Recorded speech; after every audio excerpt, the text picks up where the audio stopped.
Assalamualaikum warahmatullahi wabarakatuh. Episod ketiga insya-Allah. Kita nak sambung sikit lagi. Yang mana pada masa di kontraktor, seronok jadi kontraktor ni sebab kita ada peluang untuk hands on benda ni. Dan syarikat kontraktor, kalau kita dapat masuk syarikat yang kecil ataupun sederhana, sederhana kecil tau, kita dapat peluang untuk buat banyak benda. Sebab yalah, syarikat pun tak boleh nak hire orang ramai, jadi kerja banyak macam tu juga. So kita dapat, orang kata apa, rasa sikit-sikit macam tu.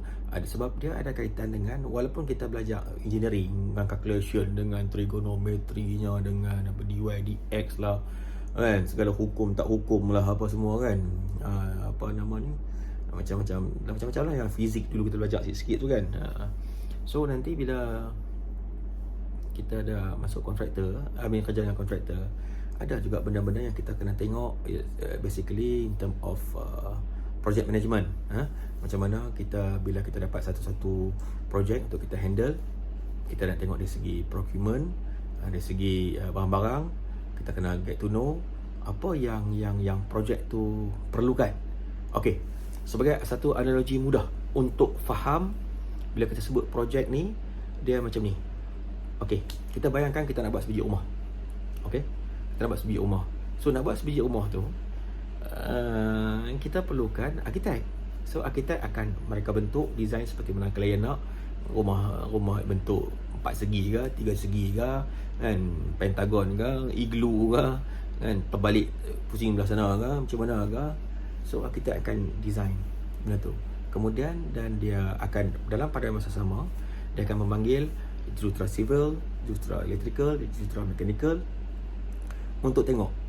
Sebab electrical dan mechanical ni dia ala-ala utility sikit, kan, nak tengok okey, macam mana kita nak tarik connection dia from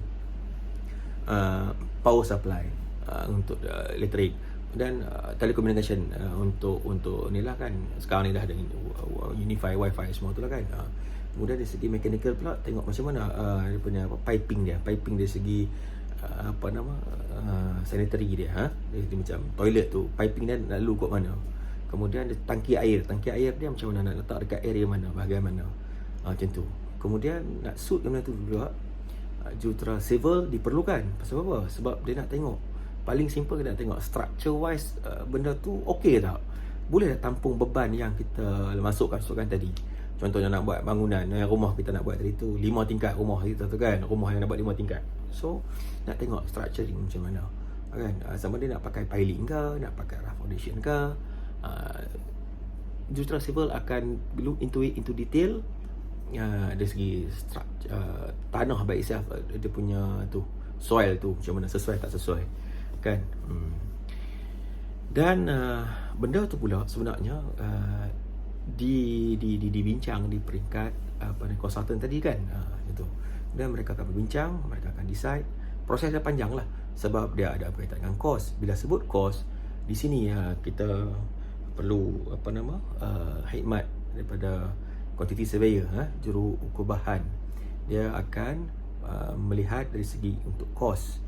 Dia nak kata macam finance pun taklah finance sangat, tetapi sebab yang lain-lain pun ada orang kata apa, ada touch on the finance in term of budget. Bila kita design satu benda, kita tight dengan budget kan, kita terikat dengan budget, di mana kalau rendah budgetnya, tak mungkin kita dapat membina satu benda yang besar kan. Kecil budgetnya, kecil lah juga dia punya design tu, construct tu. So quantity surveyor diperlukan, dan dia akan bagi macam give control ataupun guide, di mana in term of cost dan contract wise lah kita panggil, dari segi macam mana. Dan dalam proses tu juga kita akan didedahkan ataupun dapat belajar dan dapat buat how going to prepare the tender masa kita kat consultant lah, gitu. bila kita dekat consultant, kita akan dapat prepare tender, kita akan masukkan suit dengan kehendak klien tadi tu, design yang macam tu, maka specification yang diperlukan adalah sedemikian. Yang mana nanti yang tender tu, kontraktor akan melihat, membeli dan masuk tender tu kan, dengan kereta tu, dia akan kutlah harga dengan experience dia orang, yang dengan masa dia orang, dengan kos dia orang, gitu. Jadi kita dapat akhirnya kita akan dinilai, dan semua akan dinilai oleh juru ukur bahan tadi. Jadi